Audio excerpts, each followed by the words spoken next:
Good morning friend, मैं हूँ उषा धुर्वे अमरावती महाराष्ट्र से और वेलकम है आपका अपने चैनल गार्डनिंग विद उषा पे।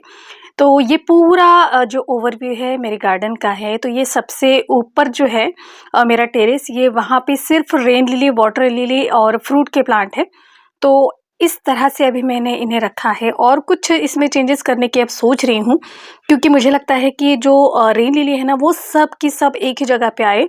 तो अब तो मैंने ऐसे ही रख दिया है, लेकिन इसको भी थोड़ा सा चेंज करना पड़ेगा मुझे, क्योंकि कुछ भी नया चेंज अगर करते हैं ना तो बहुत सारी मेहनत लगती है। यानी गार्डन का काम ही मेहनत वाला है, और जिससे ऐसा कहा जा सकता है कि इस काम में स्ट्रेस भी नहीं होता और जो हम हैं थकते भी नहीं। तो इस तरह की मेहनत बहुत अच्छी लगती है और कुछ अलग ही खुशी मिलती है इन सारे कामों से। जब आप इन खिले हुए फ्लावर को देखते हैं तो आपकी सारी स्ट्रेस, सारी मेहनत जो है ना, वो रंग लाती है।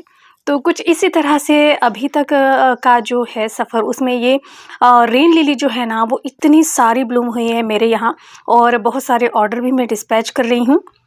तो डिस्क्रिप्शन बॉक्स में कैटलॉग लिंक दे दूँगी, और अभी तो बहुत सारे डिस्काउंट भी है, जैसे और मैंने अपने वीडियोज़ में बताया था।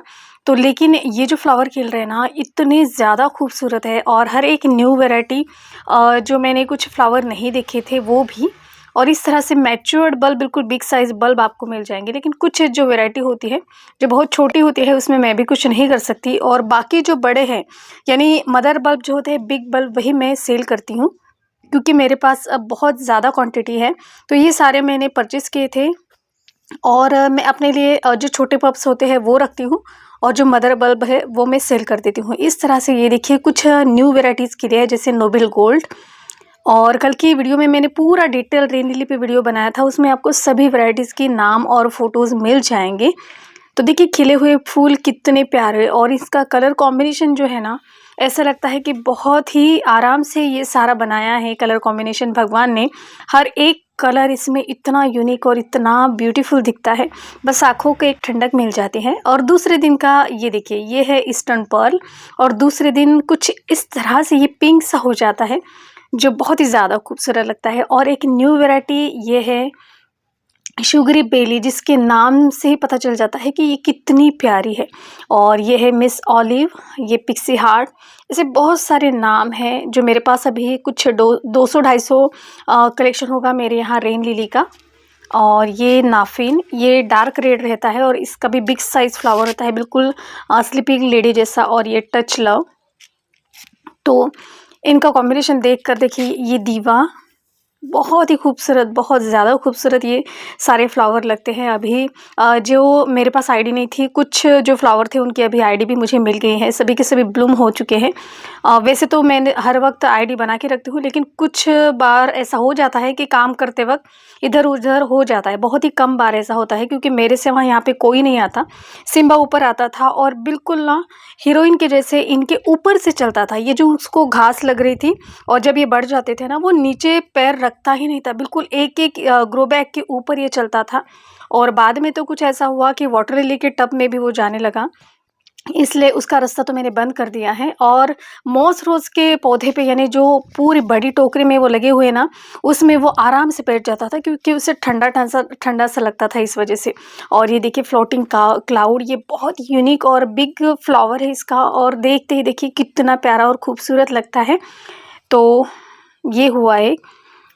तो चलिए, हर एक जो होते हैं अपने आप में एंजॉय करते हैं, लेकिन मेरा सिम्बा है ना, थोड़ा-सा मुझे सिर दर्द दे रहा है, क्योंकि ऊपर आके वो पौधे कुछ उखाड़ता है, कुछ करता है, ऐसे कुछ न कुछ उसका शुरू ही रहता है, जो भी है हम मेरे गार्डन में इंटरफेयर, जो आज तक किसी ने नहीं किया, लेकिन छोटे बच्चे जैसा कुछ न कुछ उसकी हरकतें होती हैं।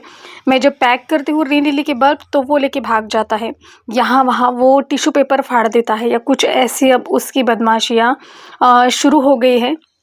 बहुत बचा के रखती हूँ उससे सब सामान, लेकिन फिर भी अगर एक आध बार कुछ याद नहीं रहा ना, तो बस समझो कि बैंड बज गई।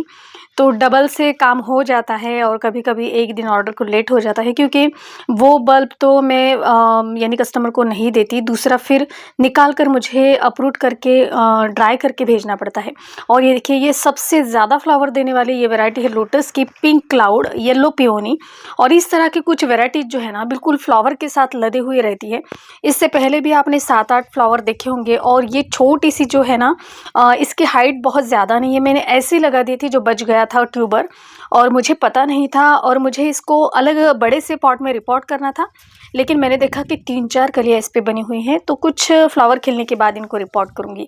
और ये है मेरे सारे अडेनियम, इनकी मुझे पिंचिंग करनी है, कटिंग करनी है, जिसे प्रूनिंग कह सकते हैं आप, वो सारे। और ये प्लांट मुझे सेपरेट इसमें लगाने हैं। अभी फ्लावर सभी के खिल चुके हैं, मुझे आईडी इनकी मिल चुके हैं, वाइट और बहुत ही हेल्दी प्लांट है जो मैं सेल के लिए लाई थी। तो कुछ तो 2-3 जो टोकरी थी वो तो चले गए, एक-एक इसमें 7-8 प्लांट थे, तो कुछ तो सेल हो गए और कुछ अभी खिल रहे हैं। जैसे ये लेमन कलर और बहुत ही हेल्दी प्लांट है, जिस पे लगाते ही फ्लावर आ गए हैं। इस तरह के ये सारे प्लांट अभी मेरे पास अवेलेबल है। और आगे चलते हैं, ये देखिए, ये है पर्सलेन। अभी पर्सलेन मेरे खिलने लगे हैं और बहुत यूनिक कलर दिख रहे हैं अभी। जैसे ये तो ग्रैंडीफ्लोरा है, इसके 5 कलर है मेरे पास, और ये वाइट इसी में। तो इनमें जो घास बढ़ती है थोड़ी भी, तो वो निकाल लीजिए कीजिए। और ये सुबह का वक्त था, इस वजह से ये अभी ब्लूम नहीं है। ये भी ग्रैंडीफ्लोरा की ही एक वैरायटी है। और ये सारे पोर्चुलिका जो अभी ब्लूम करेंगे, इससे बहुत सारी कटिंग मैंने ली है और सेपरेट गमले में इन्हें लगाया है मैंने। तो चलिए आगे चलते हैं। तो यहाँ पे भी जहाँ देखो वहाँ मैंने कुछ जैसे कटिंग मिल जाती है वो वहाँ पे लगा देती हूँ। और ये वाइट वाला, और इसमें ये पिंक मुझे शेड दिख रहा है, इसका मैंने सेपरेट पॉट नहीं किया, तो इसको भी मुझे निकालना पड़ेगा। और ये विंग का जो जिनका मुझे रिपोर्ट करना था, दूसरा एक छोटा सा नहीं, इससे थोड़ा सा बड़ा गमला मुझे देना था, क्योंकि इसके लिए इसमें पानी बिल्कुल आज मैं अगर देती हूँ और दूसरे दिन सुबह नहीं देती तो ये पूरा प्लांट मुरझा जाता है। बिल्कुल 4 इंची पॉट में लगे हुए हैं, और कुछ जो है मैंने 5 इंची पॉट में शिफ्ट कर दिए है। बिल्कुल बहुत ज़्यादा बड़ा गमला तो मैं नहीं लूँगी, क्योंकि ज़्यादा पानी की वजह से ही, ओवर वाटरिंग की वजह से ही ये मर जाते हैं। और इसमें अगर ब्लैक कुछ भी ब्रांच दिखे तो उसे कट कर दीजिए। और ये सारे कैलेडियम जो अभी बहुत ही अच्छे से सेट हो गए हैं। तो कुछ जो पुराने लीव्स थे ना, वो तो धीरे धीरे मुरझा ही जाते हैं, और नए न्यू जो लीव्स होते हैं ना, वो देखिए बहुत ही अभी हेल्दी ग्रो कर रहे हैं। तो ये भी नीचे से भी स्प्राउट हुआ है, तो जिनसे मैंने ये कैलेडियम लिए थे। और ये देखिए, ये एक प्लांट से मैंने अलग किया है सेपरेट। ये तो बहुत पूरा गमला भर के है मेरे पास ये वाली वैरायटी। और ये देखिए यहाँ पे तो अभी बहुत सारी, यानी 40-50 तो कैलेडियम तो मेरे पास थाईलैंड वैरायटी की हो गई होंगी। और मेरे यहाँ देखिए ये वाली जो है ना, कुछ ऐसी वैरायटीज़ है इनमें जो बिल्कुल भी डॉर्मेंसी में नहीं गई थी मेरी वाली। मैंने शायद दिखाया भी था हर एक गार्डन ओवरव्यू में। सिर्फ लास्ट मंथ में 1 मंथ ही कुछ गए थे। जैसे ये वाला है ना, ये भी डॉर्मेंसी में चला जाता है। और ये अभी कुछ न्यू बल्ब मैंने लगाए हैं जो अभी स्प्राउट कर रहे हैं, तो इनमें से कलर भी मुझे पता नहीं कि कौन से होंगे। और ये वाला एक नया खिल रहा है, और पत्ते से पता चल जाता है कि ये कुछ थाईलैंड वैरायटी होगी। तो इस तरीके से कुछ बल्ब भी परचेज़ किए थे, लेकिन बल्ब का वही गारंटी नहीं दे सकते। अगर पत्ते से हमको पता चल जाता है कि कौन सा कलर हमें मिलेगा। और ऐसे बहुत सारे यूनिक थाई वैराइटीज़ अभी मेरे पास कैलेडियम की पूरे गार्डन में होगी। और जब बारिश का महीना आ जाएगा ना, तो इनकी ग्रोथ बस देखते ही रह जाएंगे आप। इतना कलरफुल गार्डन लगेगा बिना फूलों के। बिना फूलों की मेरा गार्डन पूरा यानी कलरफुल लगेगा। और देखिए, ये मैंने जैसे बताया ना, ये वाली वैरायटी जो है, तो इसके पत्ते पहले ग्रीन रहते हैं और धीरे धीरे इस तरह से देखिए ये डार्क रेड हो जाता है। जो सबसे पहला एक पौधा मैंने दिखाया था, तो इसी में से देखिए ये वाले। तो ये गमला पूरा, एक आप बल्ब लेते हो तो 1 साल में ये पूरा गमला बल्ब से भर जाता है। तो उसी साल आप इसे रिपोर्ट कीजिए। इस बार मेरी गलती क्या हुई, जो पुराने थे ना वो बिल्कुल डॉर्मेंसी पीरियड में गए नहीं थे, तो सिर्फ मैंने थोड़ी सी गुड़ाई की और उसके बाद उसी में फर्टिलाइज़र डाल के उन्हें रख दिया। लेकिन बाद में ऐसे पता चला कि जब मैं सेलिंग के लिए 1-2 बल्ब निकाल रही थी, मुझे लगा कि कुछ बल्ब जो है वो रॉट होने लगे हैं। इस वजह से जितने भी प्लांट थे उन सबको मैंने जल्दी-जल्दी में निकाला, फिर से उन्हें रिपोर्ट किया। तो आगे से मैं ये गलती नहीं करूँगी। साल भर तो रखूँगी, उसके बाद तो बस रिपोर्ट करूँगी और फिर देखने के बाद ही उसे लगाऊँगी। और ये जो कैलेडियम है, तो जब भी अब मेरे पास कैलेडियम अवेलेबल होंगे, ये जो आपको बुशी गमला दिख रहा है ना, ये सारे न्यू वैराइटीज़ है मेरे। और ये जो बुशी गमला दिख रहा है ना, बिल्कुल यही वाला आपको प्लांट मिलेगा। तो आप मेरे व्हाट्सएप का एक ग्रुप है, वहाँ पे जॉइन हो सकते हैं। मैं डिस्क्रिप्शन बॉक्स में लिंक दे दूँगी, जहाँ से मेरे पास जो भी प्लांट अवेलेबल होते हैं वो सेल पोस्ट में ग्रुप पे डालूँगी। जिन्हें परचेस करना हो वो जल्दी मुझे वहाँ पे इन्फॉर्म कर सकते हैं और वो प्लांट बिल्कुल हेल्दी प्लांट आप तक मिल जाएगा। क्योंकि बहुत सारे लोग मुझसे पूछ रहे थे कि कैलेडियम आपके पास अवेलेबल है या नहीं, तो अवेलेबल करा सकती हूँ। तो ये सारे देखिए, ये मैंने स्वाति जी से परचेस किए थे, लेकिन इनके बल्ब बहुत ही छोटे थे और इनके जो पुराने पत्ते थे वो सूख गए थे। लेकिन देखिए, प्लांट को कुछ नहीं होता और कोई भी कितना भी हेल्दी प्लांट अगर आपको मिल जाए ना, तो थोड़े से पत्ते तो उसके सूख ही जाते हैं। और ये बिल्कुल अभी एक-एक न्यू स्प्राउट कर रहे हैं। ये एक ही सेलर से नहीं लिए गए हैं, ये बहुत सारे सेलर से लिए हैं, लेकिन हर एक के मुझे पता है। इन पे मैंने नाम लिखा हुआ है कि मैंने किन से ये परचेस किए थे। तो इससे जो सेलर है ना, वो कौन-सा ट्रस्ट किया जा सकता है, ये भी हमें पता चल जाता है। और ये है देखिए ब्रह्मकमल पिंक वाला, और इसके पत्तों का भी कलर आप देख सकते हैं कि पिंक हो रहा है। तो ये भी ट्रस्टेड सेलर है जिनसे ये प्लांट ले सकते हैं। इसमें एक डार्क पिंक और फेंट पिंक, ऐसे 2 कलर हैं और इनके पत्तों से पता चल रहा है कि इस पे पिंक फ्लावर आएंगे। और मैंने फॉरेन कंट्रीज़ के इसमें फ्लावर देखे थे। तो ये देखिए, ये टेक्सास पे मैंने जैसे कहा था, अभी कुछ दिनों पहले इस पे पूरी फ्लावरिंग हो रही थी और फिर से मुझे कलियाँ दिख रही थी। कल ही मैंने सोचा था कि इसकी प्रूनिंग करूँगी और आज मैंने देखा कि इस पे बहुत सारी बर्ड्स बनी हुई हैं। तो वही मुझे पता ही नहीं चलता कि इनका मौसम कौन-सा है फ्लावरिंग का। और सारे कलांचू अभी देखिए, इनकी हालत कुछ ऐसी है, लेकिन जब बारिश शुरू हो जाएगी ना, तो ये बहुत ही ज़्यादा घने हो जाएंगे। लेकिन इनकी ग्रोथ नहीं होगी, आपको जितनी दिखते हैं ना उतनी ही रहेगी। इनकी ग्रोथ शुरू होंगी जैसे दिसंबर महीने में। अभी आप जो भी कटिंग लगाते हैं उसमें रूट होते हैं और रूट भी ऐसे कि बहुत ज़्यादा डीप में नहीं जाते और इस तरह से इनकी ज़्यादा ग्रोथ नहीं होती। साल भर में बस इतने ही हो जाते हैं। और यहाँ से ये सारा जो है अभी जरबेरा और बहुत सारे प्लांट हैं यहाँ पे, जैसे ये ओक्सालिस का ब्लूम किया है। और इसके मेरे पास बल्ब नहीं है और इसके बल्ब बहुत कॉस्टली होते हैं, जैसे 350 और या उससे भी ज़्यादा। लेकिन आप इसे मत लीजिए, क्योंकि मुझे ना इनके प्लांट ख़राब होने का भी डर है, इस वजह से आप ना ही लगाएं। जब मेरे पास ज़्यादा होंगी तो मैं तो कम प्राइस में आपको दे दूँगी, लेकिन अभी आप ये लेने की सोचिए भी मत। उसके बाद ये सारे लैंटन हिबिस्कस और ये येलो अबोली, ऐसा कुछ जंगल सा बना हुआ है अभी, क्योंकि धूप के कारण इन्हें शेड में मैंने सभी रख दिए हैं अभी। तो ये एरिया इस तरह से अभी आपको दिख रहा होगा। तो चलिए आगे चलते हैं कि मेरे जो पर्सुलेन के कलर है ना, वो अभी कौन से फ्लावरिंग कर रहे हैं। ये देखिए, बहुत ही प्यारा और यूनिक शेड है ये।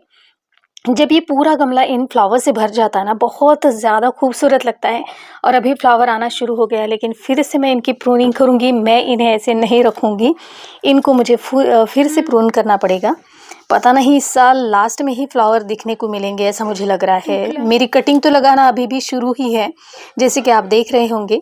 और ये सारे जो कैक्टस है ना, इन पे इतनी सारी बर्ड्स आई हुए हैं। जैसे ये वाली वैरायटी अलग है, लेकिन फ्लावर देखिए बिल्कुल सेम है। तो कैक्टस जिसे कहा जाता है, ब्रह्म कमल हो या यही कैक्टस की वैरायटी होगी शायद, फ्लावर तो बिल्कुल सेम ही दिखता है। और यहाँ से ये सारे मेरे कैक्टस रखे हुए हैं और इन पे बर्ड्स आई हुई हैं। और कुछ दिखाती हूँ आपको, और भी बहुत सारे अभी प्लांट है जिन पे बर्ड्स है। तो चलिए थोड़ा सा आगे बालकनी में चलते हैं। तो यहाँ पे मैंने ये जो बर्ड्स आए हुए सारे प्लांट है ना, वो मैंने रख दिए हैं, जैसे ये वाला। और ये अभी ये खिलेगा, तो इस वजह से मुझे ना इसका वीडियो बनाना था, जो लैब से वीडियो होता है ना, वो बनाना था। तो ये कल फ्लावर खिल गए थे और इसका मैंने बहुत सुंदर वीडियो बनाया है। और ये देखिए, ये वाला भी पिंक वाला भी खिल गया है और ऑरेंज का मैंने लैब से वीडियो बनाया है। तो एक पता नहीं, सुबह पूरा खिला हुआ था और धीरे धीरे ये मिट रहा है। मुझे लगा कि अभी ये और भी ज़्यादा खिलेगा, तो मैंने वीडियो लगा के रख दिया, लेकिन हुआ उल्टा ही। तो ये देखिए, ये लैब से वीडियो होता है, यानी 2 घंटे रिकॉर्डिंग लगाने के बाद 2 सेकंड का वीडियो रिकॉर्ड होता है। तो ये तो मुझे पहले फेक ही लगता था, लेकिन जब मैंने खुद किया ना, तो मालूम पड़ा कि ये सारी टेक्नोलॉजी का गेम है जो आपको दिखाई देता है। कभी मैंने सोचा कि फ्लावरिंग भी खिलते हुए कोई देख सकता है, तो ये एक्सपेरिमेंट है। कैमरा लगा के रखा है इस ऑरेंज के फ्लावर पर और मैं आपको दिखाती हूँ। अभी नहीं, अभी तो मुझे वो वीडियो फिर से अपने मोबाइल में भी लेना है। और ये कुछ कैलेडियम है जो मैंने अभी परचेज़ किए हैं। तो ये सारे ऑनलाइन परचेज़ किए हुए प्लांट हैं, तो मुझे ये बहुत हेल्दी मिले और बिल्कुल ऐसा लग रहा था मिट्टी के साथ थे इस वजह से। और इनमें आप शूट्स देख सकते हैं कि बहुत सारे प्लांट इनसे तैयार हो सकते हैं, तो आप इसे अलग भी कर सकते हैं। और जो बल्ब का साइज़ है ना वो बहुत ही बिग है, तो जैसे-जैसे अवेलेबल होंगे तो वैसे मेरा जो गार्डन ग्रुप है मैंने अभी क्रिएट किया है, उसमें मैं फ़ोटोज़ डालती रहूँगी और जो परचेज़ करना चाहें वहाँ से वो परचेज़ कर सकते हैं। तो यहाँ पे ये सारे अभी कैलेडियम है और इन पत्तों का बिग साइज़ आप देख सकते हैं। और उसके बाद देखिए, इसको नीचे से दिखाती हूँ। देखिए, इसमें तो अभी 3-4 प्लांट आप बना सकते हैं। तो एक प्लांट से आप देख सकते हैं कि मैंने बहुत सारे प्लांट बनाए हैं और ये भी उसी तरह से एक ही प्लांट को निकाल कर मैंने जैसे लगाया था। और जैसे ही आप प्लांट लगाते हो, कितना भी पौधा हेल्दी पौधा आपके हाथ में पड़े, लेकिन उसके बाद कुछ दिनों के बाद ना ये जो लीव्स है अपने आप येलो हो ही जाते हैं और जो न्यू लीव्स आती है ना वो बिल्कुल स्ट्रेट खड़े रहते हैं और बहुत ही खूबसूरत ये पौधा लगता है सॉरी। और उसके बाद ये बड़ा सा देखिए, तो अभी ये सारे कैलेडियम अभी मैंने अंदर रखे हुए हैं। इनको 7-8 दिन तक तो ऐसे ही रखूँगी, यानी हवा लगनी चाहिए, लेकिन धूप इन्हें नहीं लगनी चाहिए लगाने के बाद। उसके बाद आप शेड में रख सकते हैं जहाँ पर सुबह की 2-3 घंटे की धूप इन्हें मिल सके।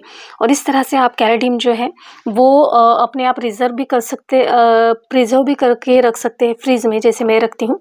और इसके तो सारे पत्ते देखिए, मिलने के बाद बहुत ही हेल्दी था, लेकिन थोड़ा से अभी ये सेट नहीं हुआ है प्लांट, तो ऐसा हो जाता है कभी-कभी। अभी कैलेडियम की थाइवराइड मेरे पास बहुत ही ज़्यादा अभी पूरे इकट्ठे हुए हैं और इतने सारे और ये देखिए बड़ा सा, ये बहुत कॉस्टली था प्लांट। और इसमें देखिए ये जो बड़ा पत्ता था ना तो ये सूख गया है, तो इससे मुझे कट ही करना पड़ेगा, नहीं तो इस प्लांट को थोड़ा-सा इफ़ेक्ट पड़ेगा, इस वजह से इसे मैं कट कर दूँगी। अभी ये न्यू पौधा ना बहुत हेल्दी है और बहुत फ्रेश लग रहा है अभी। तो ये सारे हुए अभी कुछ नए प्लांट और ये सारा हुआ मेरे गार्डन का, यहाँ का थोड़ा-सा इसे क्लीन करना है क्योंकि